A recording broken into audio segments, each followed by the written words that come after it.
વિસાવદર વિધાનસભા બેઠક માટે કોંગ્રેસના ઉમેદવાર ફોર્મ ભર્યું। નીતિન રાણપ્રિયાએ નામાંકન ભર્યું। પરેશ ધાનાણી સહિતના કોંગ્રેસના આગેવાનો રહ્યા હાજર। સમર્થકો અને ટેકેદારોની હાજરીમાં ભર્યું ફોર્મ।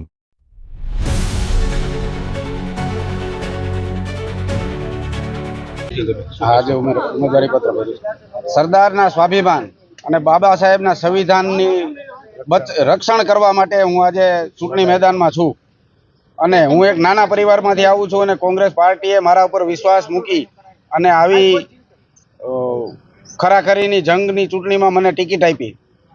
આમ આદમી આપ અને એનો બાપ ભાજપ એ લોકો પાસે સ્થાનિકમાં કોઈ ઉમેદવાર નહોતો, એને કોઈ ઉમેદવાર જડ્યો નહીં।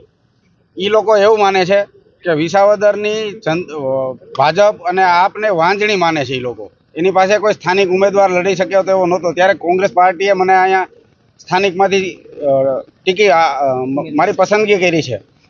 તો વિસાવદર વિધાનસભાની જનતા બહુ શાણી છે અને ખબર છે આયાથી ઉમેદવારને એ લોકો સ્વીકારતા નથી ક્યારેય।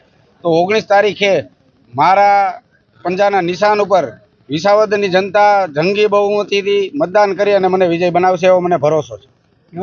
બધાનો આભાર ભાઈ, થેન્ક યુ।